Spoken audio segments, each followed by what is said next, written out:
We be live. Hi everyone. How are you doing? Have you liked the stream? Make sure you like the stream right now, please. Thank you so much.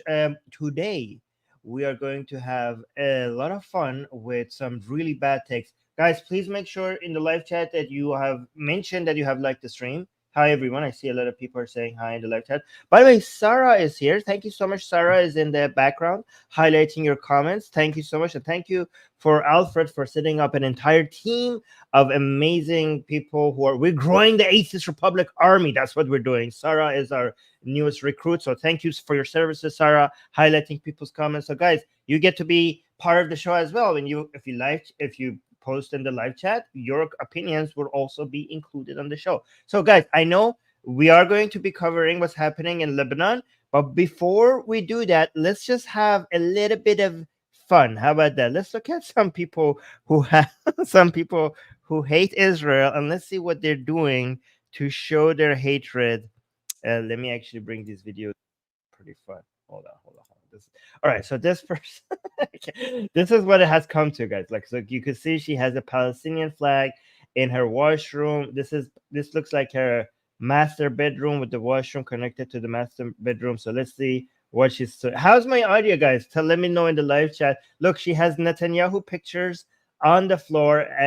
A Palestinian flag in her washroom, and let's see how she's showing her. This is activism, guys. She's gonna really show Israelis how much she hates Israel. Okay, so let's watch this.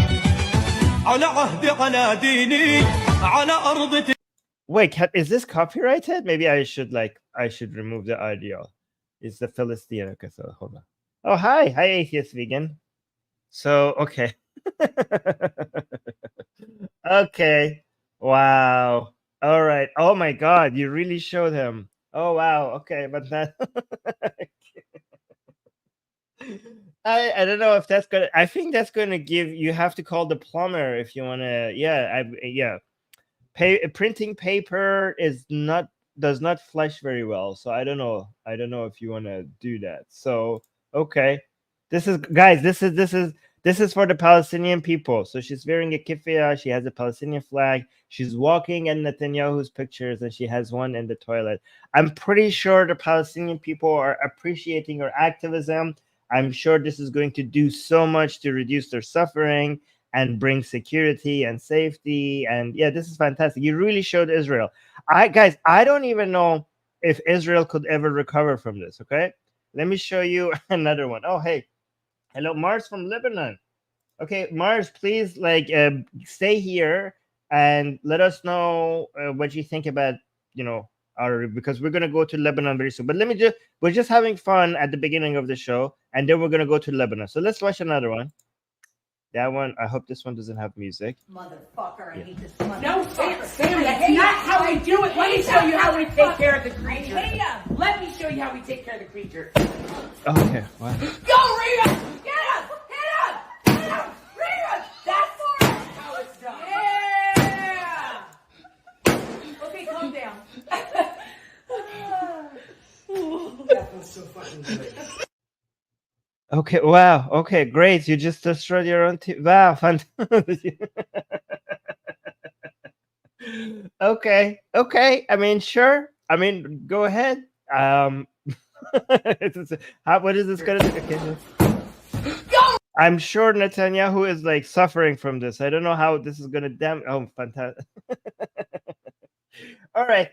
We just had our fun at the beginning of the show. Let's get to what's happened. Okay, so this guy is going to tell us this. Oh wait, I should actually make sure that I give credit to the accounts that I'm using, right? So this is a TikTok account, and this one is from Dylan Page. So let's see what Dylan Page is going to give us a summary of what's happening. Breaking news, we said that this would get worse, and today there is literally a mass exodus happening in Lebanon right now of people attempting to escape the bombs being dropped by Israel. This is after Netanyahu last night released a video addressing Lebanese citizens saying this. Now, starting this morning, the IDF has warned you to get out of harm's way. I urge you, take this warning seriously. Don't let Hezbollah endanger your lives and the lives of your loved ones. Don't let Hezbollah endanger Lebanon. Please, get out of harm's way now. Once our operation is finished, you can come back safely to your homes. Once our operation is complete, you can return safely to your homes. That is the message right now. Of course, that is if they are still there to return home to. As bombs rain down, children are cramming onto parents' laps, suitcases are being tied onto car roofs, highways north are gridlocked, and so far on those Hezbollah targets, the death toll has risen to 492 and the wounded are 1,500. And I've said this in the past, an all-out war between Hezbollah and Israel could incur devastating civilian deaths because a lot of those Hezbollah targets in Lebanon are very much built within civilian infrastructure. Everyone right now, in all of these countries, their leaders are saying, we do not want this to turn to all-out war. Yet today marks the deadliest day in their conflict for almost 20 years. I'll keep you guys updated. All right, guys. So I just went and looked. I want to just see how many people have been displaced in Lebanon because of the attacks by Israel in Lebanon. And it's telling me that it's 500,000 people. Is this serious? 500,000 people have been displaced? Let me see. What about northern Israel? How many people? Do you know why I'm looking this up, guys?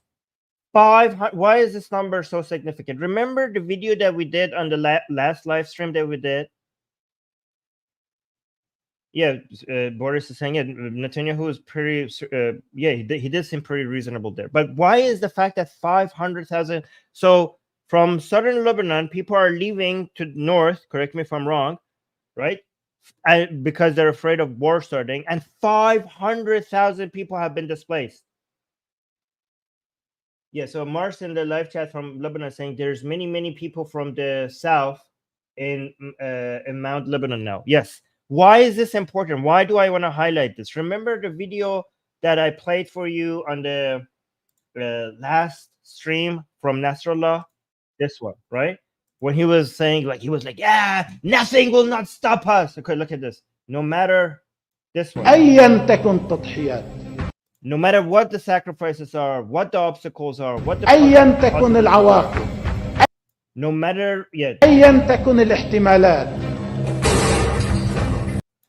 wherever the horizon that the region goes, أيا يكن الأفق الذي تذهب إليه المنطقة. المقاومة في the resistance in Lebanon will not stop supporting and backing the people of لبنان Gaza. لن تتوقف عن دعم ومساندة أهل غزة وأهل الضفة. The people of the West Bank and the oppressed in this Holy Land. لا تصعيد عسكري. No military escalation, ولا no killing, no assassination, and no full-scale قتل. war لا اغتيالات ولا حرب شاملة. will be able to return the settlers to their home. Talking about people, Israelis in northern Israel. تستطيع أن تعيد السكان إلى أبدا إن شاء الله. Inshallah. On the بل contrary, بالعكس ما what you are up to do will increase the displacement of the people in the north. Do you see why I showed you that video? يقدمون عليه سيزيد تهجير السكان في الشمال. And whatever you want. Okay, so basically he's promising, he's spending Lebanese lives for his goals, for displacing Israelis. And it's so amazing to me that they're putting this video out as a propaganda tactic, putting this song showing that he's so powerful and strong and resisting. And what is the cost? He's spending Lebanese lives for his goals to displace Israeli lives. Sarah, this hand guy is not very smart. Don't highlight him. He has some weird views that he keeps trying to distract us from the topic at hand. Like his comments are not related to what we're talking about. But do you see what's happening? So he is bragging about displacing Israelis, and they put the song here as if he's a hero. That's what you're proud about? You're displacing Israeli civilians, and now we see as a result 500,000 Lebanese have been displaced. So, guys, I just checked. northern Israel, he said that the displacement of people in northern Israel is going to increase. But the displacement in the south of Lebanon has reached 500,000 people. The displacement of Israelis in northern Israel is 60,000 people.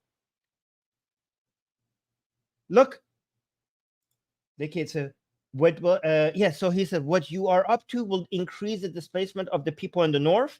This is what you're trying to do." And let me actually tell you, as much as Israel considers this a huge cost, the people in northern Israel who are displaced because of the missiles that Hezbollah is throwing into Israel, they're actually living in homes, in hotels. The government is taking care of them. They're being taken care of. They're still living somewhat comfortable lives. They just can't go back to their home because of the missiles being thrown at northern Israel. The situation is not the same for the Lebanese who are being displaced. So, Nasrallah, congratulations. You actually managed to displace more Lebanese people than Israelis, and you're not in a position to support them and take care of them in the same way that Israel can take care of its displaced people. Look at this. The entire goal, he's saying we will not stop causing displacement for Israeli people. Well, we see your 60,000 and we raise you 500,000. In fact, we won't raise you 500,000. You have done this to yourself. This is your doing. He's bragging about displacing Israeli people while Lebanese people are being displaced because of this motherfucker. Do you understand? Do you understand the hypocrisy here? Are you going to mention that our actions have not caused just the displacement of Israelis, but also our own people? I mean, he's not your own people anyways. You're an Islamic Republic of Iran agent. This is why they don't care about displacing Lebanese people, because these are not even your people. This is you are not a representative of Lebanon. You're a foreign agent backed by the Islamic Republic of Iran. Displacing Lebanese people, displacing 500,000 Lebanese people, so you could displace 60,000 Israelis who are being backed up and supported by the government. What, guys? Mars in the live chat. How much is Hezbollah? Is Hezbollah taking care of the displaced people in Lebanon the same way Israel is taking care of the displaced people in Israel? Are they having the same lifestyles and conditions? Is that what's happening? Oh my god. Yeah, they're saying we have displaced people in 2 countries. Masha. Wow. No, say mashallah. Yeah. Yeah, Mars from Lebanon is saying nope. Nope. Oh my god, you guys, I don't know, you played yourself. I mean, you don't care. You don't care about Lebanese people. Let's look at what this idiot has to say. So let's switch this. Yes, free Lebanon, please. Free Lebanon from Hezbollah. Free Gaza from Hamas. And free Lebanon from Hezbollah. And free Iran from the Islamic Republic, please. Yes. Kick out Hamas from Gaza, kick out Hezbollah from Lebanon, and kick out the Islamic Republic. These are occupied land, especially Iran and Lebanon. I mean, actually, Gaza is technically not occupied land because a lot of people in Gaza agree with Hamas. But Lebanon and Iran, this is occupied land. Free these countries. Oh, hi there, Alfred. So let's see what this idiot has to say. At least 569 people, including 50 children, have been killed over the past few days as Israel has launched fierce bombings into Lebanon targeting Hezbollah. In response, Hezbollah has attacked Israeli air bases and a naval base with missiles. This comes less than a week after Israel murdered dozens of people, including nurses and children in Lebanon, and injuring over 3,200 people by infiltrating the country over the past 2 years with explosive-filled devices and setting them off last week. It did this to target Hezbollah, but the explosions rocketed through the entire population of Lebanon. Blame this on the U.S. government's unconditional support for Israel. It has emboldened Israel to raise Gaza to the ground, to kill 40,000 people, to kill 15,000 children. It has emboldened them to bomb Lebanon, to bomb Iran, to bomb embassies in other countries. It has emboldened them to turn their prison system into a network of torture camps where they're holding at least 10,000 Palestinians under the most inhumane and abusive conditions imaginable. The destruction we see today, the destruction we've witnessed happen to Gaza over the past 11 months, has been enabled by the United States. It's a U.S. failure, a failure of our leaders' morals. I will keep you guys updated on this, and if you wanted to read a report that I think is eye-opening, look up Welcome to Hell. It's a report by Bet Salem, a human rights group based in Israel. It's a collection of dozens of testimonies from Palestinians held in Israeli detention camps since October 7th, and they testify of the torture and abuse they were subject to while being held by Israel. Thank you, and free Palestine. All right, so let's respond to this line by line. Hold on. At least 500. I play it once without pausing so that you guys don't complain about me constantly pausing and not understanding what he says. But then after that, after I played it once for you guys, then I should be able to the second time to pause as much as I want. Okay? At least 569 people, including 50 children, have been killed over the past few days as Israel has launched fierce bombings into Lebanon targeting Hezbollah. In response, Hezbollah has attacked Israeli. All right. So first of all, the people who have been he doesn't mention that the people who have been killed in these targeted attacks are actually some of the greatest top commanders of Hezbollah, responsible for killing thousands of civilians each. So first of all, if even in these targeted attacks that are happening right now, the ratio of, you know how people are just focusing on numbers now, because the ratio is so much in favor of Israel. Remember, every time we play these videos, we have to mention that when it comes to modern warfare, the achievable number that has now been accepted in international law and in the and the understanding that is something that if you reach is fair enough. Like, it's basically it shows that you're doing whatever possible that you can to avoid civilian casualties, is a ratio of 4-to-1 civilian to combatant. This is what United States manages to achieve. This is what modern countries achieve in basically in modern warfare ever since after the world wars, right? And the reason why people constantly talk about the number of civilians dead is because if they actually talk to you about the ratio, Israel looks very, very good, very, very good, especially in Lebanon.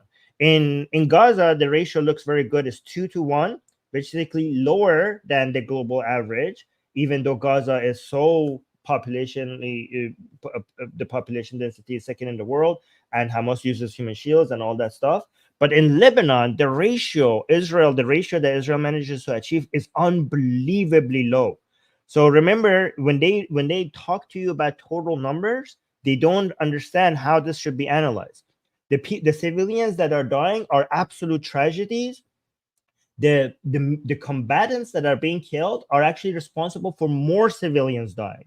So the net results, even though civilian casualties always do happen, the net result of what Israel is doing right now in Lebanon by taking out these terrorists is less civilian casualties. So you have to, everything you do, you attack, you don't attack, you attack this way, you don't attack that way. At the end of the day, civilians will be dying because of your decisions. Even if you don't do any attacks, civilians will die because of your lack of action. So the question is not, how can I avoid civilian casualties? The question is, what action will result into the lowest civilian casualties? And if you go and look at the people that Israel has managed to take out in Lebanon right now, given how many civilians these people are responsible for killing, the net result, even though civilians are dying right now in Lebanon, the net result is lower civilian casualties. You're basically taking out terrorists who actually try to target civilians. Israel is not trying to target civilians. Israel is trying to target these combatants and terrorists. Civilians die on the side, but they are taking out people who on purpose target civilians. Taking them out actually reduces the net civilian casualties. You understand? Because these people are being taken out of the equation. People who target civilians. Okay, let's continue. Israeli air bases and a naval base with missiles. This comes less than a week. Yeah, so fantastic. Thank you. Hezbollah has attacked Israeli air bases and a naval base with missiles. Yes, thank you so much for showing why Israel needs to take out. What do you want Israel to do? I don't understand. People like, oh my God, these civilians died. Okay, that's a tragedy. What is Israel supposed to do? Israel is being bombarded by Hezbollah ever since October 7th, the day after October 7th.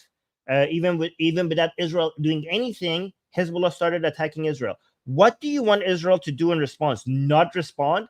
If you accept that Israel is justified in responding to attacks on its nation state, on its soil, on its civilians, on its borders, then you have to understand that any response by Israel will cause civilian casualties. So if you're asking Israel to have 0 civilian casualties, you are basically asking Israel to not defend itself. This comes less than a week after Israel murdered dozens of people, including nurses.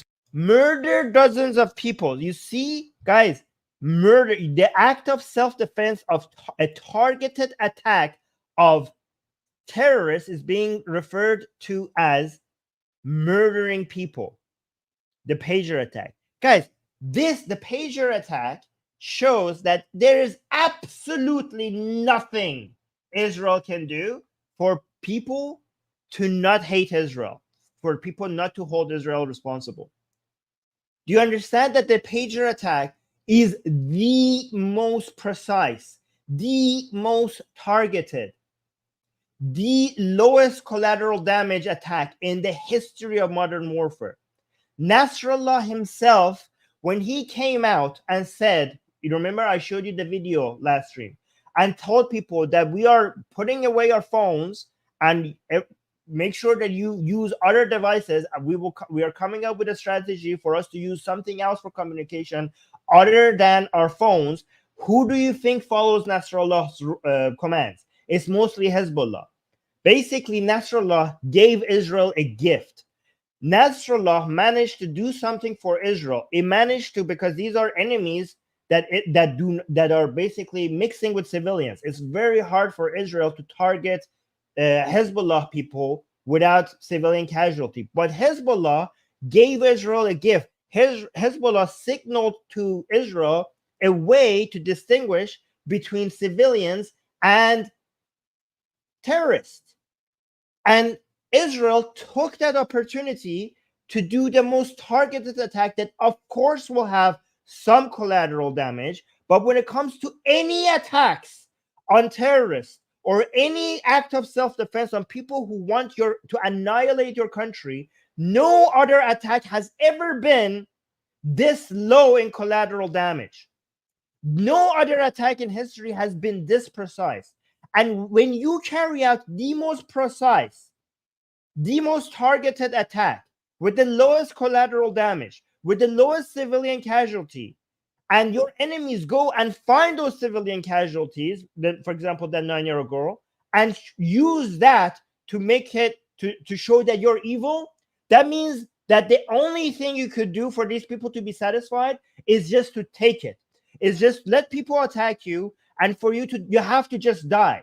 You have to die, and nothing else than dying and accepting that accepting the attacks on you without any response. Nothing else will satisfy them. Remember, if anyone, this pager attack should be your point of reference forever. Anytime people criticize Israel, that are like, oh, why you did this, why you did that, remind people that when Israel carried out the most precise and targeted attack in modern warfare, they still went and found the civilian casualties and circled them and use that as a demonstration for why Israel is evil. Any act of self-defense will have civilian casualties. But if you don't demonstrate your deterrent capabilities, the civilian casualties will be more. The choice is between lower civilian casualties and higher civilian casualties. There is no option with no civilian casualties. That option does not exist. If people attack you and you don't respond, you are basically inviting more war. You're inviting more attacks. You're inviting more civilian casualties. You have to choose between lesser civilian casualties and more civilian casualties. And by showing your deterrent capabilities, you're basically choosing the lesser civilian casualties. That nine-year-old girl that died, that's an absolute tragedy. An absolute tragedy. In the lowest collateral damage attack in the history of modern warfare, Israel should be celebrated for having not causing more 9-year-old girls dying. Show me and it's so rich. This coming from Hezbollah supporters, from an institution that actually targets children, kills them on purpose, targets civilians on purpose. Where are your videos against Hezbollah? What is this account, by the way? This account is your favorite guy who is constantly posting anti-Israeli propaganda. Where is when Israel tries to avoid killing civilians and civilians die anyways, because obviously they always do, you actually blame Israel as Israel being this evil, satanic country that is trying to kill children, that is thirsty for the blood of children. But when Hezbollah, and we know that Israel is not trying to, do you think Israel was trying to kill this 9-year-old girl? Do you think Israel was targeting this 9-year-old girl? Israel was trying to avoid girls like this dying, children like this dying.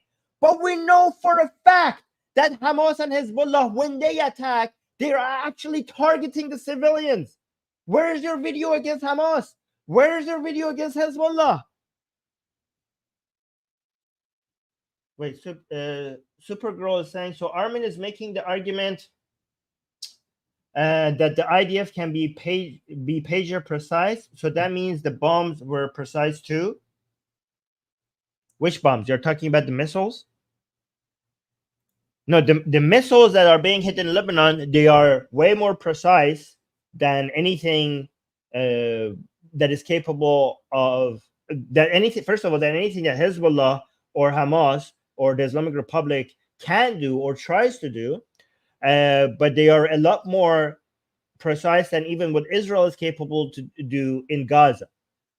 So of course, here, if you want me to rank them, the level of precision, Gaza is the most difficult for Israel because of the population density and because of the high level of use of human shields. But even though it's the most difficult for Israel has still managed to get a ratio of 2-to-1, which is lower than the global average of 4-to-1. So that's incredible that they managed to do that in Gaza. The second, the most precise was the pager one, right? Because that was Nasrallah's gift to Israel, because basically most people who are Hezbollah have been marked by carrying a pager. But in between are the bombings in Lebanon. So in the bombings, of course, Israel has to do the bombings because Hezbollah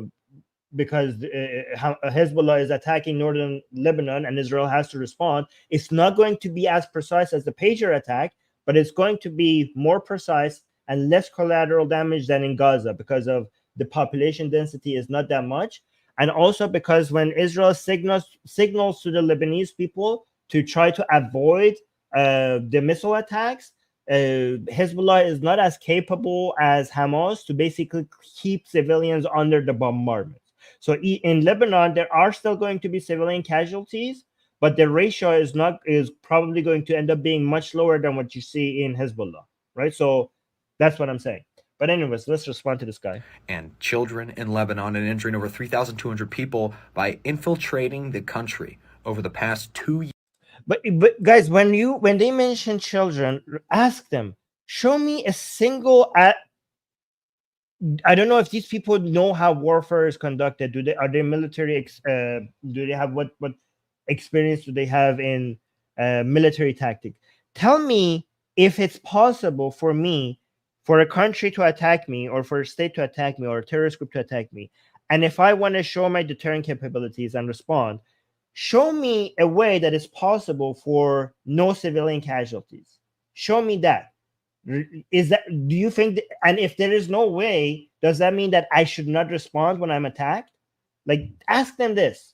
This is what, again, you shouldn't take people seriously when they just show you civilians dying and they don't talk to you about relative ratios and stuff like that, when they not actually painting you a picture of what we're capable of doing in war. Dozens of people, including nurses and children in Lebanon, and injuring over 3,200 people by infiltrating the country over the past. Are you going to mention the children and the nurses and everyone else in Israel who have been dying because of Hezbollah? Are you going to mention all those children that died in the soccer field because of Hezbollah? 2 years with explosive-filled devices and setting them off last week. It did this to target Hezbollah, but the explosions rocketed through the entire population of Lebanon. Blame this on the U.S. government. The entire population of Lebanon, this was mostly the vast majority of the people who were holding this were Hezbollah. Again, I'm so glad. Guys, thank these people. Thank these people, because if the pager attack is being condemned, that means there's no way to satisfy these people. And they are demonstrating that there's no way to satisfy these people. And you should basically signal to the world that you shouldn't be trying to satisfy these people. This is actually, let me actually tell you something, guys. These mofos are killing Palestinians. These mofos are killing Palestinians. Do you understand how these people and Lebanese people, the people like him with this narrative? Because if Israel tries to reduce civilian casualties and the world's response is that it will never be good enough, you are signaling to Israelis that you shouldn't even try to reduce civilian casualties. Do you understand that point? Do you understand that point? If Israel goes out of Israel's army is the most humanist, most moral army in the history of the world, in the history of civilization. Not even United States Army can match Israel's army. But the world signals to Israel that we don't care. You will be condemned regardless. Okay? So do you understand that if the world signals to Israel that everything you do to try to reduce civilian casualties, we will still condemn you? Do you know you're signaling to Israel to maybe try a little bit less because it won't matter? Do you understand that point? Additional support for Israel. It has emboldened Israel to raise Gaza to the ground, to kill 40,000 people, to kill 15,000 children, and has emboldened them to bomb 15,000 children in Gaza, that half the population. By the way, when they say children, they mean under 18. But half the population is under 18 in a location where the population density is the second in the world, where your enemy is wearing civilian clothing. It doesn't, when it's fighting, it's not wearing a uniform, where it tries to hide behind the highest density of the areas that has the highest population density, hides behind civilians, and they have admitted that. 15,000 children dying. These are the people who are responsible for murdering these children is Hamas, who uses these children. They actually say that the mothers who supported Hamas in Gaza, they claim that we bring these children so that they could become martyrs. They are on purpose bringing in children to this world so that they can use them as human shield. Not human shield just so that they know Israel might avoid hitting places where children are, but also so that when the children are dying, they can use those children to make the world hate Israel. They bring these children to this world so that they die, so that they can use the blood of these children to make the world hate Israel. And when you say 15,000 children, do you understand that the ratio is still lower? The ratio of civilian to combatant casualty is still lower than anything that has ever been achieved? Do you understand that? Unbelievable. Lebanon to bomb Iran, to bomb embassies in other countries. It has emboldened them to turn embassies. First of all, it was an embassy. It was a consulate, so-called consulate, that loses its protective status because when it was being bombed, they were planning, the terrorists in that building, they were planning an attack on Israel.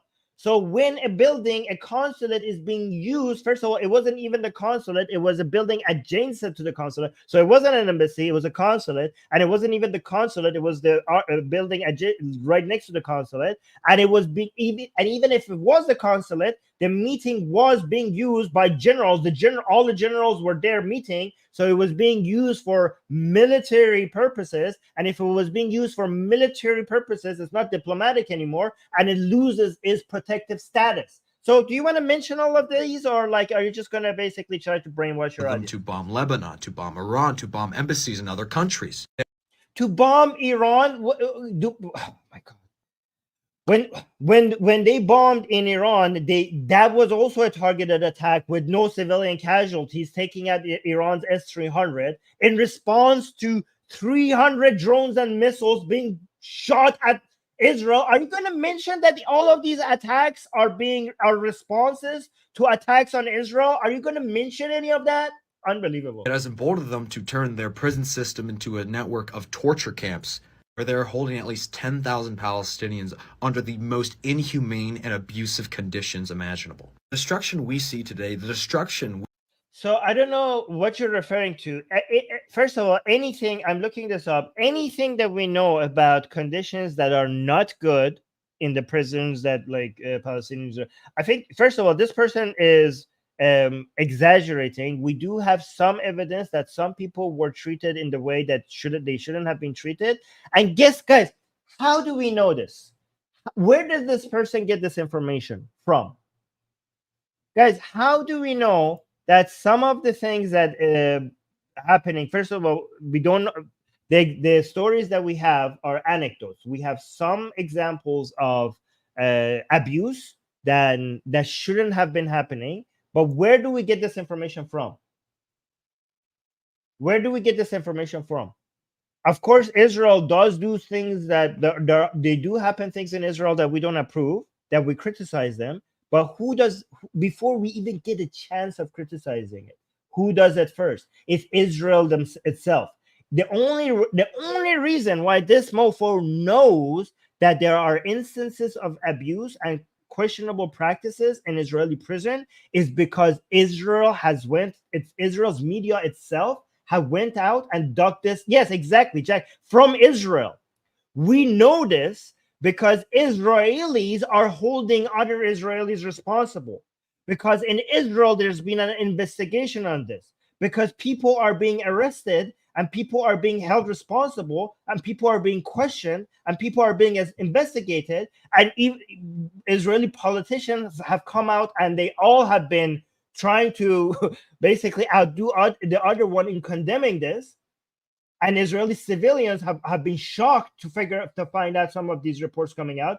And Israelis themselves are having some conflict and infighting over this. This is a liberal democratic country. Do you think that we don't have questionable practices in other countries? Every country has its fair share of, illegal activities or some human rights violations. The question is not whether your country has managed to completely eradicate these. The question is, are you a country that is self-critical, that notices these things, that investigates these things, and holds your own citizens responsible for doing things like this?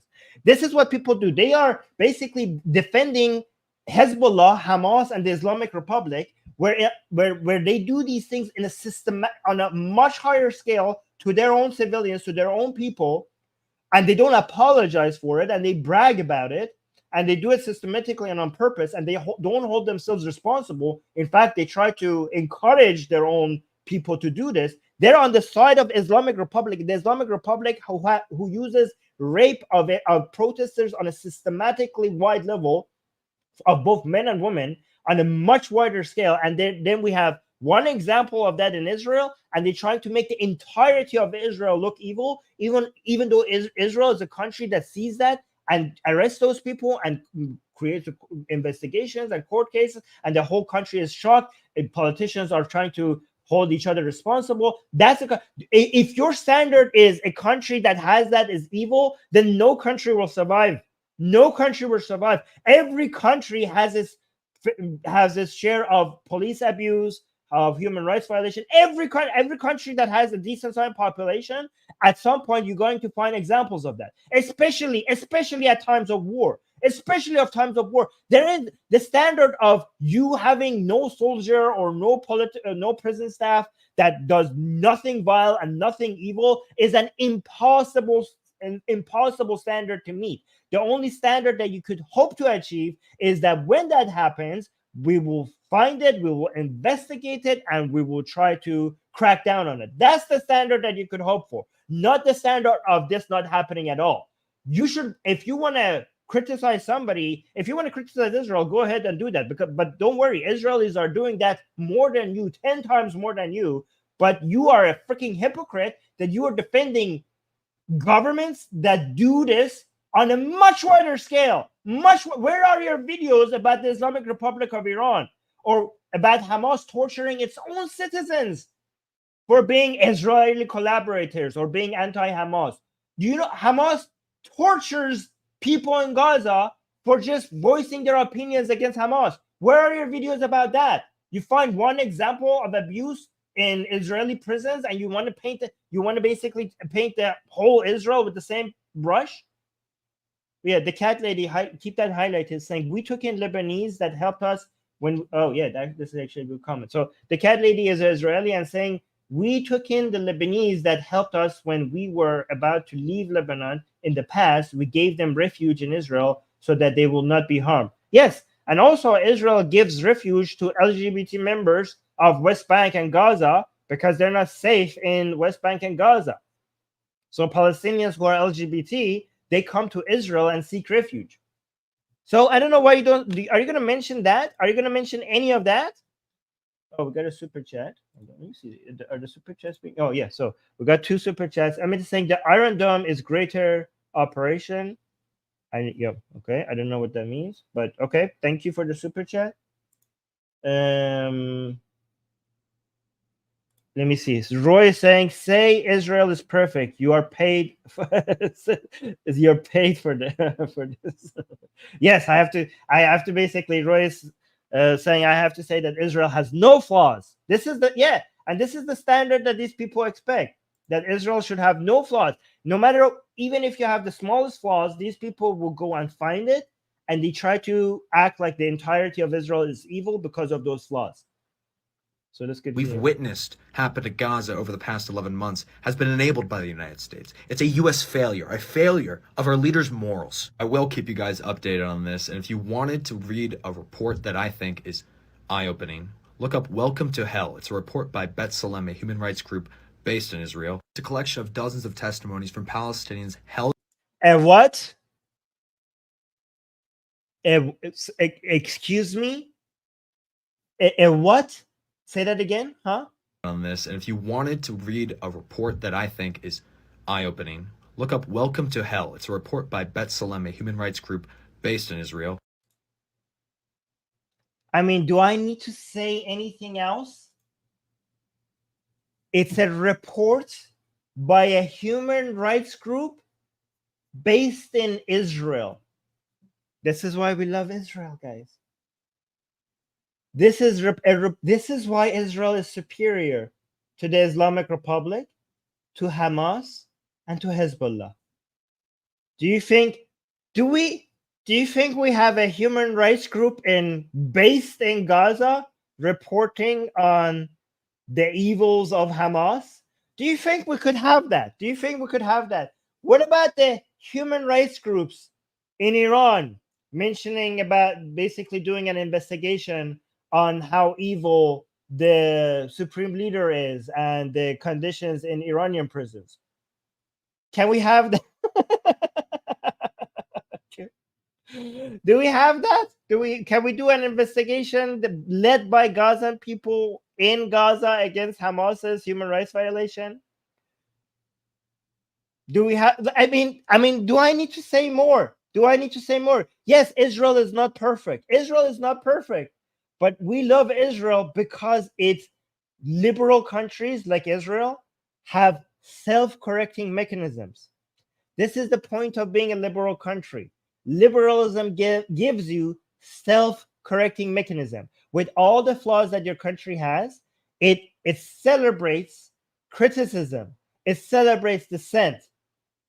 It celebrates disagreements. This is why Israel, with all the problems that it will have, it will continue to progress. It will continue to get better. And unfortunately for Iran, and unfortunately for Lebanon, and unfortunately for Palestinian people, they're stuck They're stuck in a mindset that it doesn't provide them a way for them to improve.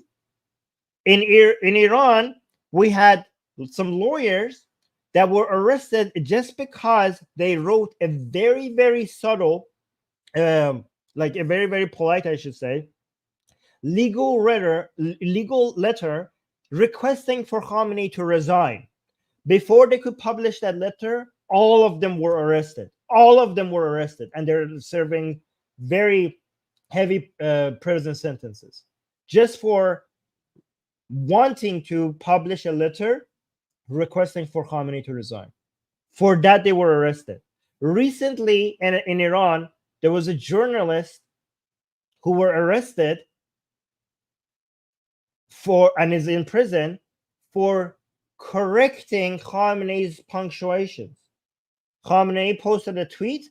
He didn't include a dot at the end of it, so the man responded to that tweet with just a dot.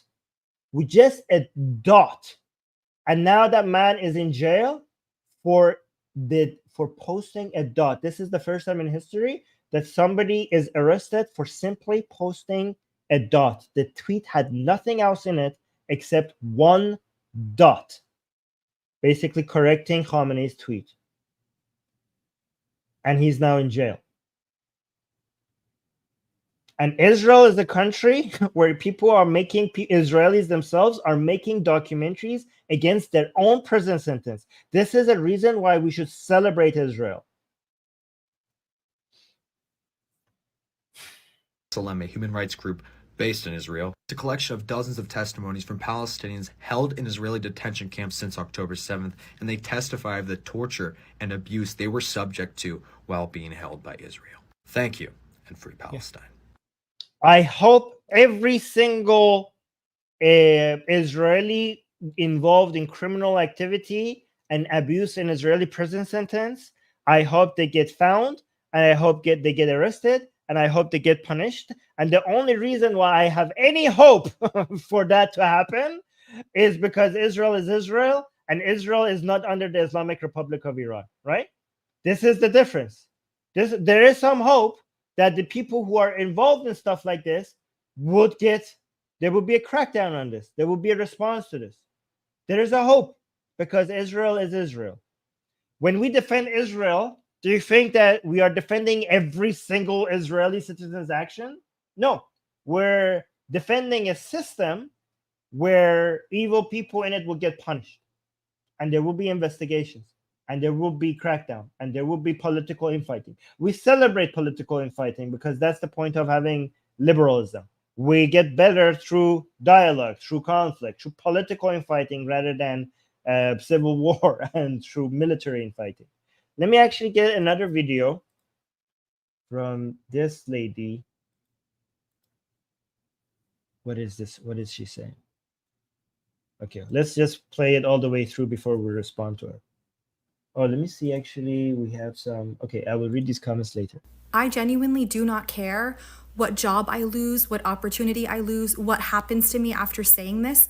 I'm going to say it because nothing justifies what we have been seeing for the last 7 months and what we are seeing happen right now in Rafah. The lies time and time again about red lines, about if it gets invaded, if they bomb it, if they whatever, we're going to stop funding Israel. And instead, Israel gets more billions of dollars of funding to behead, bomb, mutilate, and burn children. What are we doing? There is nothing that can justify this. Everything should be on the line. Everything should be on the line for this. It doesn't matter what you lose by talking about it, and talks about it honestly, because this is a force that can't fight a resistance movement. So they bomb tents filled with children, with babies, with weapons that should not exist, that literally set fire to children and mutilate them, behead them. That is the cowardice of Israel. And when we say death to Israel and death to Zionism, I mean death to what is happening right now. The mutilation, the burning, the bombing, the violence, and frankly, cowardly. Because when you can't fight, you bomb and you bomb and you bomb and you annihilate. And just for my friends in so-called United States of America, I hope you know that the money you pay in taxes that should go to filtering your water so you can drink clean water, so your kids have schools to go to, good schools, safe schools to go to, so your roads are clear and safe to drive, so that you have health care, so you can go and seek the care you need, is going to mutilate and burn and bomb kids in tents. That is what it's doing. There is no reform. Complete dismantling of the system. And if it doesn't outrage you, be outraged now. Be outraged now. Okay, let's respond to all of this. Hold on. I genuinely do not care what job I lose, what opportunity I lose, what happens to me after saying this. I'm going to say it because nothing justifies what we have been seeing for the last 7 months and what we are seeing happen right now in Rafah. Nothing justifies. There was an attack on Israel by people where their goal was absolute annihilation of Israel as a country and Israelis themselves. So obviously, when there's an attack on your country, it requires a responding to, right? Obviously, when somebody attacks your country, if you do not respond and if you do not demonstrate your superior deterrent capabilities, what you're doing is you're inviting more war. The best way to reduce war is that when somebody fucks around, they also find out. If somebody fucks around and then doesn't find out, you're inviting them to fuck around some more. You have to make them lose the hope to win, or else we will have more war. So the response was required.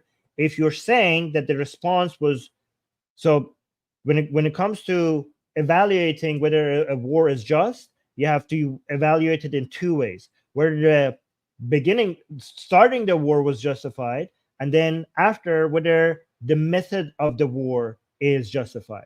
So obviously starting that response was justified because obviously your country has been attacked. So we know that. Are you talking whether the method that the war is being conducted is wrong?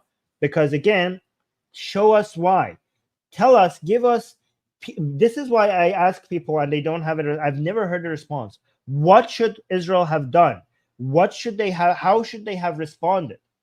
Like, if you are saying that the civilian casualties are too high, can you demonstrate with your own, like, I don't know, are you a military expert? Can you show us a military response that could achieve the military objective of destroying Israel's enemies who have started the war with a lower civilian casualty? Like, because to us looking, this is actually pretty impressive. Being able to get the ratio of 2-to-1 civilian to militant ratio in Gaza with that high population density and with Hamas using human shields, the 2-to-1 is actually lower than the world average, which is 4-to-1. The 4-to-1, which is the current standard for modern warfare. So that's actually pretty impressive. But are you suggesting that Israel can achieve a lower ratio than 2-to-1? Because if you do that, please come and share your military expertise with us, because every single military expert I listen to it actually has no other way to come up with a lower ratio. Israel has done above and beyond what is required from any military, from any army, to try to reduce civilian casualties. But do you actually have a way? Are you just going to keep barking and like crying and yelling and, oh, Israel is evil? Or do you actually have an alternative for Israel for it to be able to respond and have lower civilian casualties? Or is it that I sometimes assume, maybe I'm wrong, that you think that any response by Israel would be considered evil? And if that is your standard, you're basically asking Israel to just take it. You're just asking Israel to just let Israelis die. Is that what you're asking for? Because you could go fuck yourself if that's what you're asking for. Let's continue. Lies time and time again about red lines, about if it gets invaded, if they bomb it, if they whatever, we're going to stop funding Israel. And instead, Israel gets more. Yeah, fuck any American politicians who are saying like, oh, if this continues, we're going to stop funding Israel. Israel has done so much to fight America's enemies. United States civilians should be thanking their government for funding Israel and should be thanking Israel for paying most of the cost for fighting America's enemies. United States citizens have received way more than their fair share for funding Israel.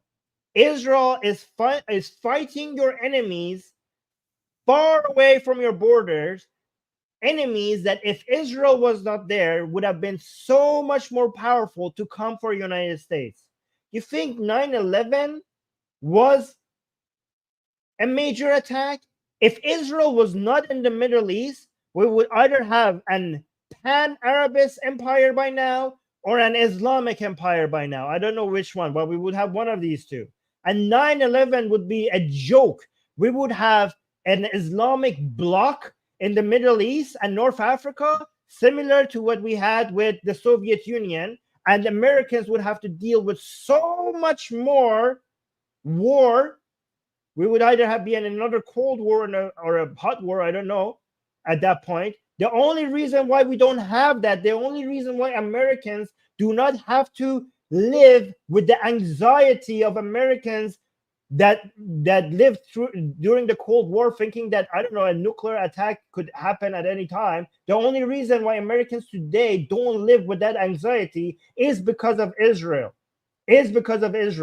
Any American politician should be explaining to his citizens that the funding that we're doing for Israel is not even enough. We should be doing it 10 times more. And we should be so grateful that the Israelis are not blaming us because this is actually a one-side deal more against Israelis. Israelis are dying fighting your wars, Americans. Israelis are paying with their blood. You're giving them money. They're giving you their blood. They're dying fighting your enemies. Their best people is dying, and you're worried about the money that you're sending them? You ungrateful fucks. Billions of dollars of funding to behead, bomb, mutilate, and burn children. What are we doing? There is nothing. Mutilating children? As if Israel is trying to target the children? Every fucking war will have civilian casualties. Israel is doing everything it possibly can to reduce civilian casualties. The standard could not be no civilian casualties. That's an impossible ask. If that's your ask, you're basically asking Israel to not respond to attacks.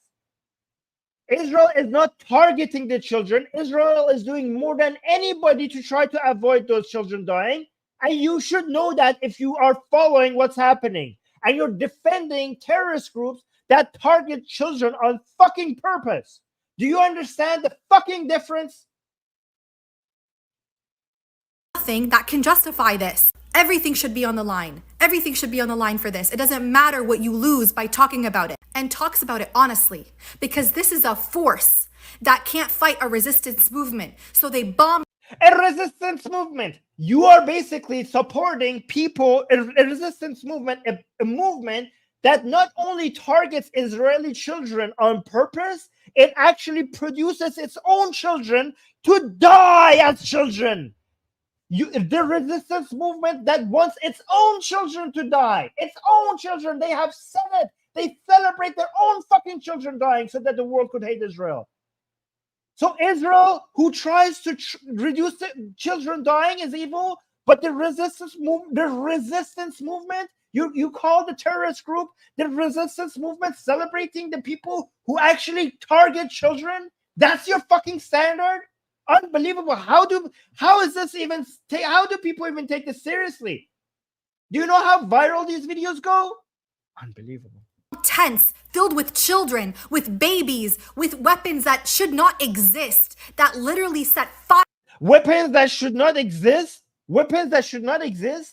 This is why, another reason why these people are in favor of more cause if they had their way, more Palestinians would die. The weapons Israel has is more targeted than the weapons Hezbollah or the Islamic Republic or Hamas has. That's why less Palestinians die.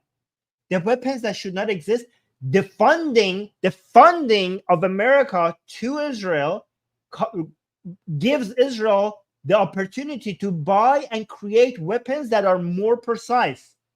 If United States, here's let me actually tell you guys, Palestinians should be on their knees thanking United States funding.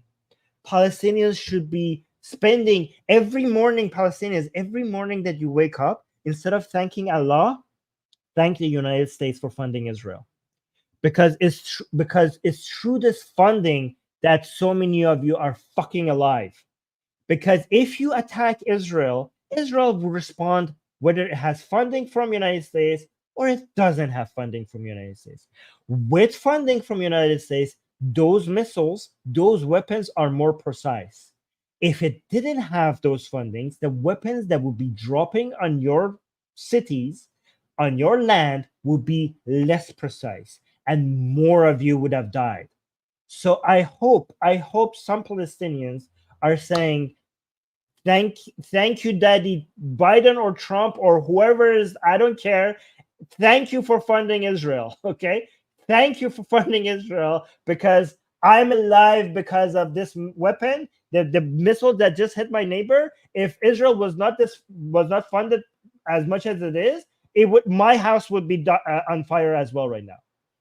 My child would have been dead today as well right now. So thank you for funding Israel, United States. Palestinians, keep saying this until you get used to it. Say thank you, United States. Thank you for funding Israel. Please do it more. Again, the more advanced Israel gets, we have seen Israel, the way it conducts in war. We have seen all the things that it tries to do to try to reduce civilian casualties. The more advanced Israel gets, the less civilians will die. They're constantly trying to find weapons to make the attacks more precise. Oh, and also, when the people are talking about those bombs that are not precise, that Israel sometimes uses, that drops, they use that in areas where people have evacuated. They use those bombs because sometimes Israel needs to flatten areas to bring in the soldiers, or else the soldiers will basically be sitting ducks. So if Israeli soldiers, when they do ground operations, if they move into areas where there's a lot of buildings and stuff, their Hamas snipers could basically take them out like they're sitting ducks. So sometimes Israel needs to flatten areas so that when the soldiers are coming in, they're not basically sending in their own soldiers to die, right? So when they use those bombs that are blind, that are not precise, that's in areas where the Palestinian population has been evacuated, and they're basically just using those bombs to flatten that area. That's when they use non-precise bombs. To children. And also, let me actually mention this. There have been times. What was that last Hamas leader that died? The guy that his name is basically a guest. The person who's like, his name in Arabic means the guest. What was that guy's name? Can you remind me in the chat? And also this recent akal. There are certain Hezbollah leaders and Hamas leaders that there were at times, not Hania, not Hania, the other guy, the guy that was in Gaza but died. Anyways, it doesn't matter. There were some Hamas leaders and Hezbollah leaders that managed to get away because when Israel tried to target them, they were trying to be precise, and they use less deadly bombs. Do you understand what I'm saying? Pay attention to this. This is very important, right? Hezbollah leaders and Hamas leaders who managed to get away from Israeli bombings went out to be responsible for such much deadlier attacks, because Israel was using bombs and rockets that were precise and not as deadly. October 7th would have not happened if Israel was actually being less, trying to be if Israel wasn't trying to be this moral. And do you understand that we should be blaming Israel in that situation for trying to be too careful? Because more civilians actually ended up dying because Israel was obsessed with trying to reduce civilian casualties. So at the end of it, civilians died more because Israel was trying to be so careful. The Hamas leaders and the Hezbollah leaders that managed to get away because Israel was being too careful. Maybe I should do a stream showing you this. Maybe I should like show you the history of this. Ended up killing more people than the civilians that Israel saved by using precise bombs. So sometimes Israel was too careful. Do you understand what I'm saying? If you want to blame Israel, it should be not for killing civilians. It's sometimes the obsessive nature of Israel has cost Israel civilian lives. October 7th would not have happened if Israel was not this obsessed with being moral. So sometimes Israel has gone too far. At the end of the day, we want to save civilians. We are trying to find the option of less civilians dying. If Israel finds a Hamas leader and there are civilians around it, and Israel is like, okay, let me use, there are two bombs I could use. This one will kill all the civilians around him. This second one is more targeted and will kill, but has a lesser chance of killing him. Israel has shown that historically it went with the bomb that is more precise, even though it risked not killing the commander. And it has paid a heavy price for it, including October 7th. So in this time around, when they found key Hamas leaders, they went with the bigger bomb. And more civilians died in some of those attacks, and the international community blamed Israel for it. But Israel has realized that if I find a key commander, I'm not going to take the risk anymore. I know civilians are going to die around that commander. But if I don't kill this motherfucker, more civilians will die in long term. Again, you have to choose the option that gets you less civilians dying. That's the option that you always have to choose. Mutilate them, behead them. That is the cowardice of Israel. And when we say death to Israel and death to Zionism, I mean death to what is happening right now. The mutilation, the burning, the bombing, the violence, and frankly, cowardly. Because when you can't fight, you bomb and you bomb. When you can't fight, you bomb. What are you talking about? They're fighting. When you can't fight, you bomb. Fighting includes bombing. I mean, the resistance is also using bombings. Israel is sending its. Here's what these motherfuckers were trying to do, right? When Israel started doing aerial bombardments, these people were like, "Oh, you guys are so cowards. You don't send in your soldiers because your soldiers cannot actually fight. They cannot fight. Your ground troops are weak compared to Hamas soldiers, right?" And then when Israeli soldiers actually moved into Gaza, what happened was we saw that they're so much better than Hamas in fighting. Every Israeli soldier takes out so many Hamas soldiers. So every Israeli soldier is much better trained and much better at fighting than Hamas soldiers. So the Mohammed Hijab and all the other people, they were like, "Oh, you guys are coward. Why can't you just like send in your soldiers?" And once they eventually sent their soldiers in, now they're not saying that anymore, right? They're like, "Oh, look at Israelis will not be able to fight. This is why not they're sending the soldiers." Now you don't see those videos anymore. The Daniel Hayat Jews and Mohammed Hijab, they don't make those videos anymore, because now if you actually look at the operations on the ground, you see that Israel soldiers are very good at fighting. They're very good at fighting. So I don't know if this woman has not got the reports yet. Somebody sent her the reports, because they're good at bombing because they have advanced technology. That's part of being a liberal country with an advanced economy that has also good trading relationships and has strong allies around the world. This is what normal countries do, and this is how normal countries get stronger. So their weaponry is also part of fighting, and it also shows how technologically advanced Israel is. That's part of fighting. But they also have soldiers that are very good at fighting as well, lady. I know you guys want to pretend, you guys have this inferiority complex. You're defending a movement that is pathetic and weak in every sense, in their ideas and their fighting, in basically their standards, in everything, in every standard. You guys are inferior, and you guys just have to pretend. You just have to create this make-believe words where you are the moral ones, you are the strong ones, you are the brave ones, you are the more advanced ones. Just create your own make-believe world. I mean, you have a hijab, so you must be used to delusion, living in your own deluded world. So I can see that. So yeah, just why not just make up your own world and live in that? Because in the real world, you are so inferior, and I know it's hard to, the anxiety of accepting that is too much for you. So just create this wall around you to protect yourself from reality.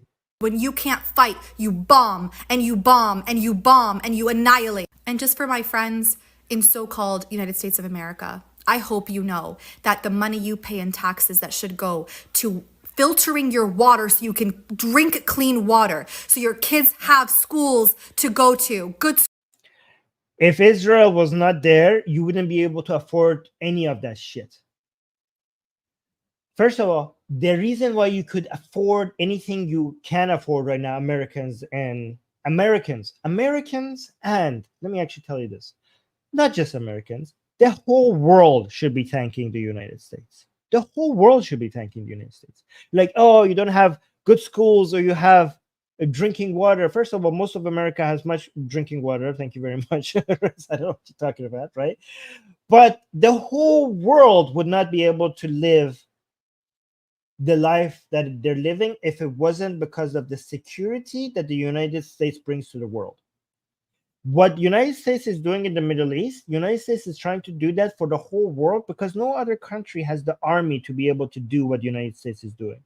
The United States is supporting a world liberal order that maintains a certain degree of safety, that global trade is possible, and every fucking country is benefiting from that. Every country, the economy and the political stability of every fucking country in the world is founded upon the stability that United States military is bringing to the fucking globe. So if United States is supporting Israel, it's not just supporting Israel. United States is supporting every country against the enemies of this world liberal order, which includes the Islamic Republic, which includes Hamas, Hezbollah, Putin, and sometimes China, but not always. Right? This is what the United States is doing. This is just part of a much bigger thing that you don't understand. You want to warn Americans that, oh, you're spending money to defending Israel, so that's why you don't have this and that. Everything, every fucking thing that Americans have is because of the trade, the global trade that has been made possible only through the order that United States military has brought to the planet. So you should be thanking Americans, not just Americans, but everyone else. Everyone else. In fact, in this matter, so I agree that Israel has done more than its fair share when it comes to the relationship that they have with the United States. But the rest of the world should shut the fuck up unless they're thanking America. Because in that relationship, when it comes to the relationship between Israel and America, I know United States is supporting Israel, but Israel has done much more for United States to earn that support. But the rest of the fucking world, the relationship is actually more against Americans. The American taxpayers are doing so much more than their share when it comes to spending for the military that is bringing this order to the world. So if you're not an American, for example, me, I'm an Iranian Canadian, I should be thanking America for giving us. I am not paying for this. I am not paying for the American military, but I'm benefiting from it. An American taxpayer is paying for the military that brings safety and stability for me without me paying for it. Schools, safe schools to go to, so your roads are clear and safe to drive, so that you have health care, so you can. You fucking moron. The schools would be a lot less safe if Israel was not stopping an Islamic caliphate being formed in the Middle East and North Africa. Those children that are going to school today, they would have to continue doing drills to what to do if there's a fucking nuclear attack. Remember during the Cold War that children were being taught in school what to do if the Russians threw a nuclear bomb in the United States? Those drills that they had to go through, you know, the cartoons that they made for children. Imagine what that does to the mind of a child. What am I supposed to do? Like if the world goes to shit, what are the drills that I'm supposed to do? If I see a mushroom cloud out my window, what the fuck am I supposed to do? Duck and cover? Is that what they were supposed to do? I remember that the cartoons that they made during Cold War. All of those cartoons that they made during the Cold War for the American children, they still will have to continue today if it wasn't for fucking Israel. So again, Americans, as much as I preach the whole world for thanking Americans, Americans should be thanking Israelis for doing more than their fair share to fight America's enemies far away from American borders. Go and seek the care you need is going to mutilate and burn and bomb kids in tents. That is what it's doing. Fuck you, lady. Fuck you, lady. Israel is not targeting kids in tents. Israel is targeting the motherfucking terrorist that is hiding next to those kids. You motherfucker. The murderer of those children is the Hamas and Hezbollah terrorists. There is no reform. Complete dismantling of the system. And if it doesn't outrage you, be outraged now. Be outraged now. Yeah, I'm outraged at motherfuckers like you who are terrorist sympathizers. Again, you wanted to lose your job? I hope you lose your job. I hope you lose your job. You motherfucker. You're a terrorist sympathizer. You're a terrorist sympathizer. Actually, I don't know if you guys want to see this. I could show you this. This is an IRGC Iranian commander who's explaining that the October 7th attack opened the door for the annihilation of Israel so that eventually we could basically bring this whole Islamic empire to the world, including the United States. I don't know if you want me to translate this for you. باقر نژاد حالیش نیست شاه با آمریکا وصله به Hold on, let me see. اصلا باور نمی‌کرد کسی. Yeah, so خب بعد این صحبتی که میشد. So he starts. So this video, this IRGC commander comes and says that the revolution that happened in Iran, nobody expected this to happen ever anywhere in the world, right? Including the people who did the revolution. And we are going to be able to achieve victories, even though it doesn't seem possible. So let me tell you what the fucking plan is for people who might not understand, right? The plan by the Islamic Republic of Iran is to bring an Islamic emirate to the entire world. They see the world as they divide the world into the Islamic world and the non-Islamic world.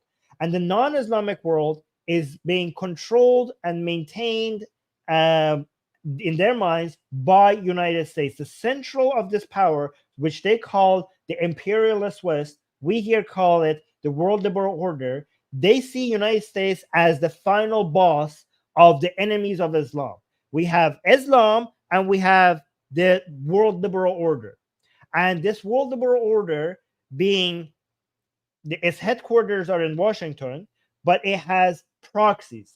And the proxies of it were, in their minds, the Pahlavi dynasty, the Zionist regime, as they call it. And these are, so they started in Iran. So the army of the Mahdi to come rises from Iran and it starts taking out the agents of this world liberal order one by one, for it to eventually, the final boss is in Washington, for them to eventually come and conquer the White House. They think they have achieved the first step. So the agents, the proxies of the world liberal order headquartered in Washington, the first one that they managed to dismantle was the Pahlavi dynasty in Iran. The 1979 Islamic Revolution, against all odds, they think they managed to destroy the powerful Pahlavi dynasty. That's what the point of this video was, that we managed to take that out. The second step now, so they think that they freed Iran and they made Iran Islamic. The second step is now to remove the second agent, which is Israel, which is the Zionist proxy of the world liberal order. So after freeing Iran, they have to free the Middle East and make the Middle East bring this to the Shia empire, right? And after they free the Middle East, they will keep going step by step until they reach the United fucking States. All right. So Israel, they see, this is accurate actually. They see Israel as a block between them and the eventual goal, which is the taking down of the United States. These are the people who that lady who was crying refers to as the resistance. This resistance final goal is to take down United States. So do you understand why Israel is fighting your war? Because the IRGC sees Israel as a barrier between them and America. And Israel is a barrier between IRGC and America. So Americans, repeat after me. Thank you, Israel. What do you need? What do you want? Please tell us. Let us send you everything you fucking need. And we appreciate you fighting wars that we should be fighting. But you're fighting it for us. You're fighting it for us. In fact, you should be blaming America. Why is Israel losing people, spending its soldiers more than Americans, fighting Americans' enemies for them? America should do more of its share. America should pick up more of the people are like, oh, this has nothing to do with America. This has everything to do with America. The whole point is to eventually get to America. I don't know if you want me to translate this. خب تو این شل کنسفت‌خانه‌ها ما را آزاد کردن از زندان. اومدیم بیرون دیدیم چه قوقاییه که قم رو واتیکان کنه و بگه مذهب کمتر از یک دقیقه فرصت داریم. So his entire point, I don't know, maybe one day I should translate this for this. He was basically saying that, oh, we didn't expect the Islamic Republic to win. این که اتفاق نیفتاد. ما دیدیم که ظرف کمتر از یک تومار شاه و در هم پیچیده شد. اینا در هم پیچیده شد و ریشه گندیده 2500 ساله شاهنشاهی از بیخ و بن. So he's saying the corrupted monarchy, the 2,500-year-old monarchy in Iran, we managed to deroot that, remove this evil empire, this monarchy from Iran. شد توی ایران. من فکر میکنم So he's saying we were successful in removing the Pahlavi dynasty. اتفاق در اشل بزرگش داره توی کره زمین اتفاق میفته. Okay, so here, this is the point, okay? So he said that we managed to all of this video until this point, right? So this is a 3.5 minute video, right? So for the first 3 minutes, he was saying that how nobody imagined for us to be able to remove the Pahlavi dynasty, the monarchy in Iran, which was 2,500 years old. We managed to remove it much earlier than we ever anticipated, basically thinking like God must be on their side or whatever. And that happened. And now this was the line. He said, and I think now, after October 7th, if you listen to the whole video, now the steps are being taken. We are moving into a new era where the same thing that happened in Iran now is happening globally. So these are the first step that for us to be able to have this same victory globally. و با این جنایت بزرگی که اسرائیل داره میکنه یقین داشته باشید این خونها بی جواب نمیمونه. And he says that basically Israel committing all these crimes, we are certain that all this blood will have a response, right? And so remember, he said globally. و این عالم صاحب داره و حتما صاحب این عالم این مجال رو داده تا این جنایت رو مردم آزاده دنیا ببینن و به میدان بیان انشالله ریشه گندیده همه شیاطین رو بکنن. So yeah, so he is saying that we are basically the people who are dying, their blood is an opportunity for the world to remove all the devils from the entire world. Basically saying that their agenda is global. Sarah, the people who are disagreeing with me start their comments so I could read them myself and respond to them. Because if you just highlight them, somebody disagreeing with me, then people read the comment without it going answer. So if somebody is disagreeing with me, star them instead of highlighting them. So I star them myself and I would respond to them. This is how we want to do it. So let me actually read the disagreement that that person had with me. Pete is saying, I disagree with your framing, Armin, but it's mostly correct. If Americans think this is new, look into the reason the Marine Corps were created. I don't know what you're saying. I just say you're not saying what you're disagreeing with me. My framing is absolutely correct because I know the Islamic Republic of Iran. I am Iranian. I do most of my activism is done on the Iranian side. You know, guys, we have a channel, the Jumhuriye Bi Khodayan, which I do my shows in Persian. If you speak Persian, go watch it. I am following Islamic Republic of Iran and their policies and their followers. I listen to these people. I listen to their officials. I listen to their followers. I listen to their propaganda. I follow these motherfuckers in great detail. I know what their agendas are. I know what their disagreements are. I know what their policies are. I know what their philosophies are. I know what their goals are. I know what their weaknesses are. So I know what I'm talking about when it comes to the Islamic Republic. And I know that my framing of what the Islamic Republic is trying to do is correct. And I know that what they see in their way is Israel. And I know Israel is in their way. And I know if it wasn't for Israel, these people would have a much easier. They would have moved on to the next phase. These people, again, guys, why? Again, let me remind you one thing. Why are these people revolutionaries? Why would the Islamic Republic of Iran be considered revolutionaries? They won their revolution. They won their revolution in 1979. When you win a revolution, you are no longer supposed to be a revolutionary. You're supposed to be anti-revolutionary. Why does the philosophy of the Islamic Republic of Iran is considered to be a revolutionary movement? The revolution was in 1979. They won. The Pahlavi dynasty fell. They should consider themselves to be anti-revolution now because the revolution was not against the Pahlavi dynasty.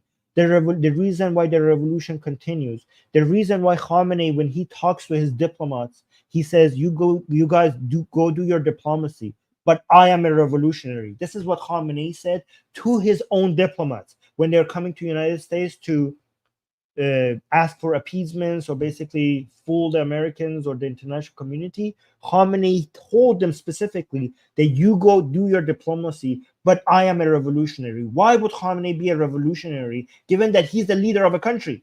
Given that he has the government? What are you revolutionary? What are you doing a revolution against? Because the revolution of 1979 was not a revolution of 1979 because it didn't end in 1979. That was the beginning of the revolution. Their revolution was not against the Pahlavi dynasty. Their revolution was against the world liberal order. It was against everything that was not in their image. They have this imamat, Islamic imamat for a Muslim ummah community all around the world, and anything that is not that, their revolution, they're revolving against that.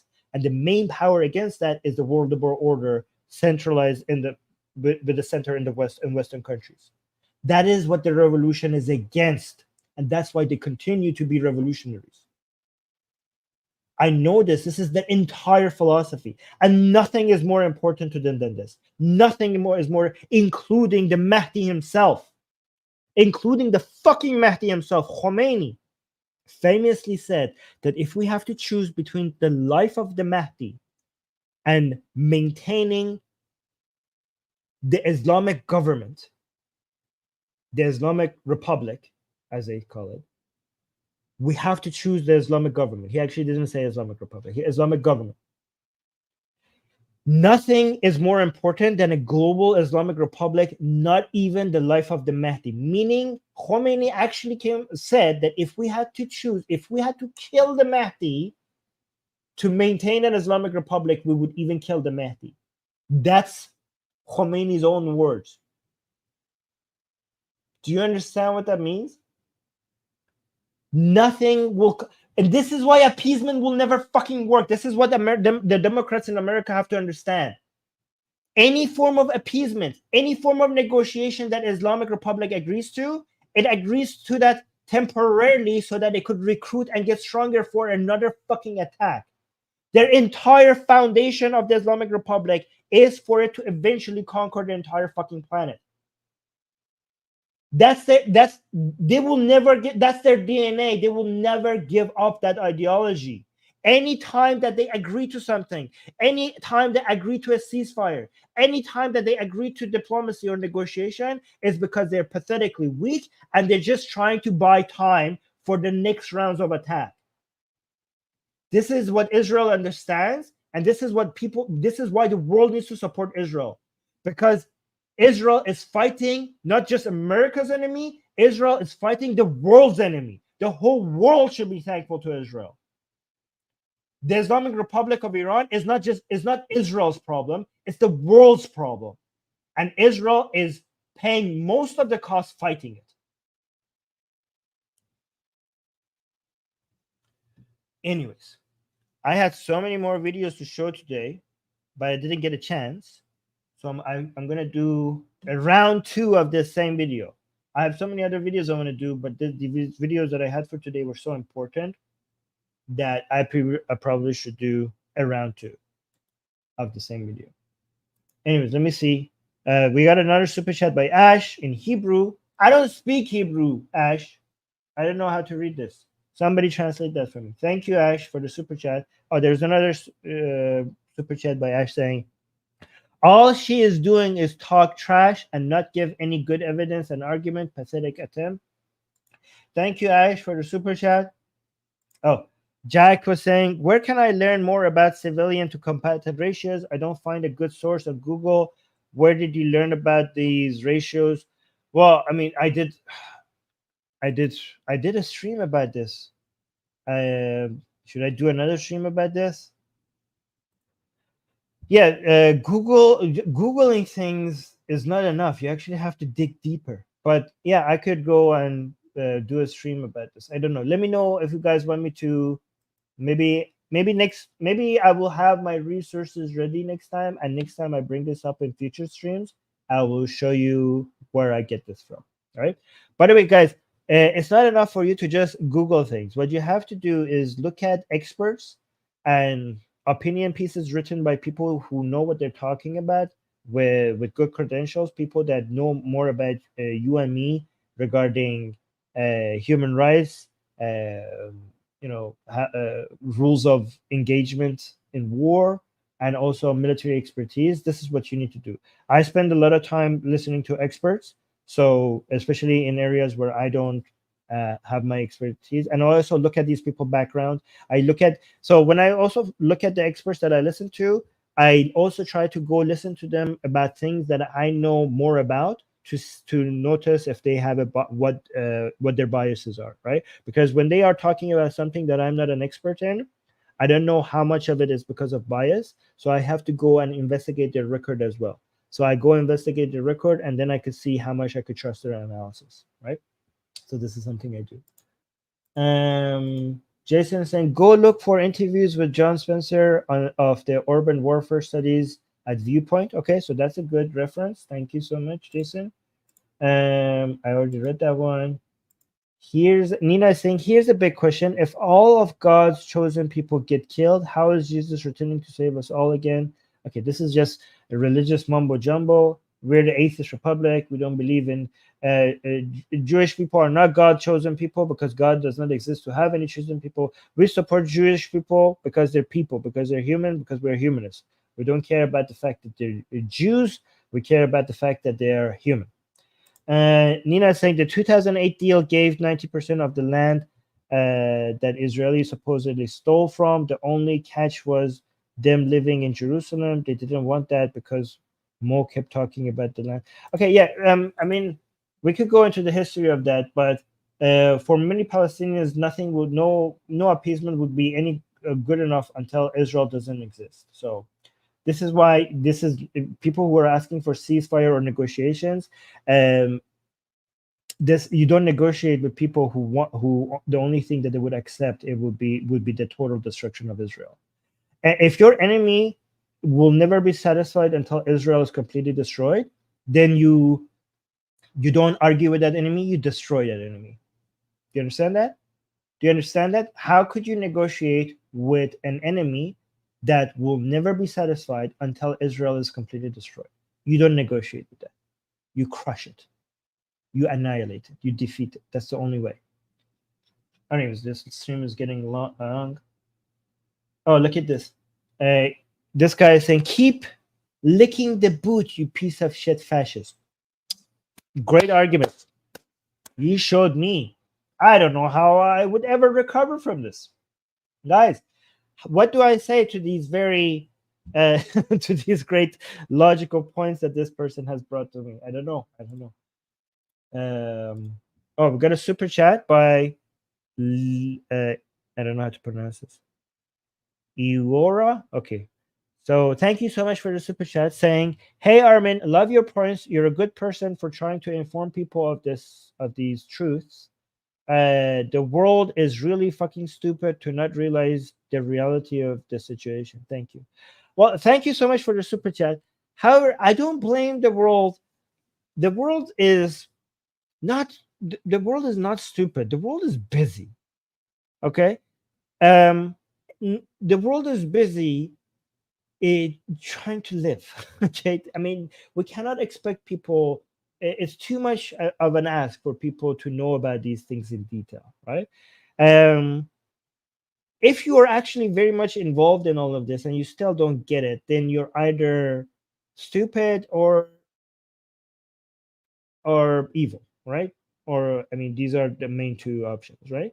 But the rest of the world is just too busy living to be able for them to understand these things. And I don't want to blame the world. I want the world to be busy living. I want us to. We are the whole point of activism is so that most of the world doesn't have to do activism.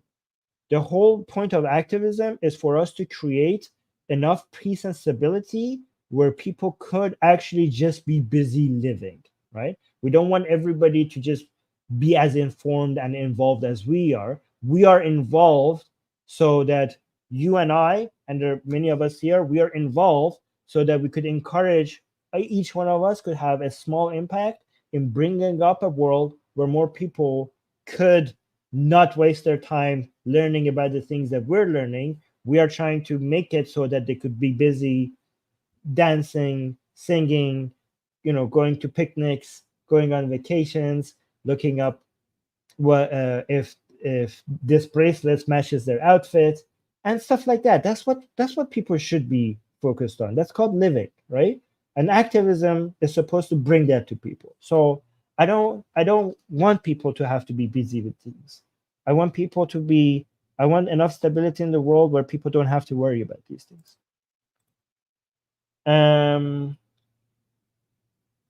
No, seriously. Honest question, Armin. What would you like to be the end game? The end game so let me just answer this and then we can move on. So the end game in this region, again, this is what I want. I'm not saying this will happen. I want Israel to take complete control over Gaza. Let's just focus on Gaza because I could if I talk about the West Bank and Lebanon, and then this will be a very long stream, right? I want a multi-generation plan for Gaza. Phase 1, completely destroy the ability for Hamas or any other groups like it for it to rule over Gaza. Okay. Phase 2, create a multi-nation institution and a security pact between Israel, Saudi Arabia, Egypt, United States, and maybe some European countries to take responsibility for maintaining security in Gaza, right? So this second phase, it cannot be just Israel. Saudi Arabia and Egypt need to be involved as well, and Jordan as well, right? To a multi-country pact to bring security to Gaza, to maintain order in Gaza. That's phase 2. Phase 3, reconstruction of Gaza with investment from mainly coming from investments by Saudi Arabia, UAE, and some other Arab countries. You could also have a fund where people could donate to, but the fund should be completely under the management of the same pact that we came up with. Like Israel has to completely see what things are being spent on. Like everything has to be micromanaged and completely seen that terrorism is not being funded because of it. So Gaza should be rebuilt with the management of Israel, Saudi Arabia, Egypt, United States, and some other countries. That's phase 3. Phase 4, the schools and the media institutions that are being built in Gaza, their content has to be under the management, under the co-management of the same countries that I mentioned. And there should be an attempt, in the same way that in Saudi Arabia is being done now, anti-Israeli, anti-Jewish content should be removed from the education system and media in Gaza, right? And in fact, the education system should now promote tolerance of Jewish people within Gaza. That should be mandatory part of the education of children in Gaza, right? So that's phase 4 now we are? Okay, so, and then it's not going to de-radicalize the current Palestinians. I think many of the current Palestinians are too far gone.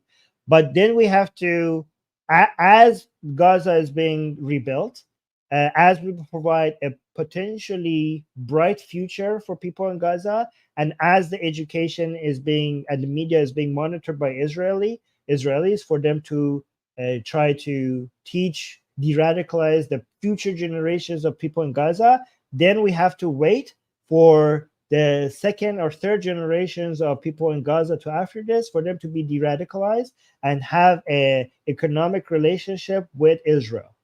And then after that, once the de-radicalization process has been completed, what we have to do is try to go, and we do something similar for the West Bank. We will start moving towards a one-state solution, okay? I have given up on a two-state solution. We are going to have to go for a one-state solution, meaning that selectively people will be chosen in Gaza and in the West Bank slowly to be given Israeli citizenship if they are deemed to be, if they are being recognized as being properly de-radicalized, economically active, and productive for society. So slowly we will start providing citizenship for a select few of people in Gaza and West Bank for the eventual goal of creating a one-state solution. Also, for people who are radicalized and to the point that de-radicalization is not processed, we have to create a process for them to make it easy for them to leave Gaza for another place, right? Try to provide a method for them to go to Syria, to Egypt, to somewhere else, right? So we have to create, and basically Israel, future generations of people in Gaza can decide whether or not they want to be tolerant and productive people who eventually will be rewarded with Israeli citizenship, or they want to keep on to the radicalization and make Syria their eventual home. This is what I want to see. I'm not saying this is possible. You asked me what I want to see. This is what I want to see. I'm not saying this will happen, but this is what I hope for eventually, for a one-state solution. And again, a one-state solution is the best thing that could happen to Palestinians. To be honest, they would be lucky if they would get a one-state solution, because the Arabs and Muslims that have the most rights and the most freedoms, and are Arabs, are Israeli and Muslims in Israel, right? So we have 22, I think, Arab countries in the world, right? And more Islamic countries. There is no Arab country that provides more rights and freedoms to its Arab population more than the rights and freedoms that Israel gives to its Arab population, right? So a one-state solution is the best thing that could happen to Palestinians, because they get to enjoy what other Arabs are enjoying as citizens of Israel.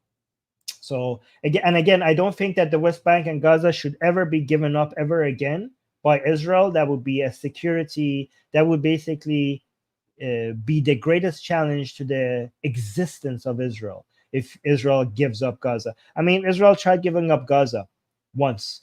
See what it brought up. So never again. West Bank and Gaza should belong to Israel. Key is saying, Armin, you ever watched Why? I'm not even going to say that. What the hell? But thank you for the super chat. I don't know why you're asking that and how is that relevant to the show. But thank you for the super chat, I guess. What the hell is that? Okay, guys. Guys, make sure you like the stream and make sure you promote the Atheist Republic YouTube channel. Go and tell people to come subscribe to this channel. Do not recommend this channel if you are in an Islamic country. That would be dangerous for you to recommend us. Please take care of yourself. Like the stream. And also, guys, people can't see who have liked the stream. This is not Instagram. So like it. Your security is not going to be challenged if you like this show. YouTube doesn't show who has liked it. Comment if it's safe. Comment. The comments will help us grow this channel. And yeah, that's pretty much it. Advertise, guys. We need people to subscribe to this channel. So please go and tell people to come to YouTube and search for Atheist Republic and subscribe. And yeah, we probably have a Persian show today as well. So Iranians in the live chat. I know I haven't scheduled my Persian show yet, but I will be scheduling it soon. I have a debate with a religious Iranian Muslim woman in the chador about the status of dogs in Islam. So there's a debate. So coming up on the Persian channel. I haven't scheduled that yet, but I'm going to go schedule that now. So if you speak Persian, go to Jamhuri Bi Khodayan channel and check that out. Going to be scheduling it very soon. And I'm going to get out. Thank you so much for liking the stream. And shame on you if you have not liked the stream. Recommend this. Oh, yes. I didn't mention this last time. Somebody was disappointed in the comment section, so I should mention this. Please recommend the Atheist Republic channel to your, say it with me, friends, to your enemies, to strangers, to gens, to pets, including your goldfish, to angels. I don't think angels would like my channel. To gens and demons. If you have, I'm pretty sure you have some of them in your household. If you think you don't, it's probably because you haven't looked, but recommend them to them as well. Okay, just make sure this channel grows. We accept all subscribers, even angels. I know angels don't like the Atheist Republic channel, but we welcome anybody on this channel. So recommend it to them as well. Anyways, stay liberal. Bye.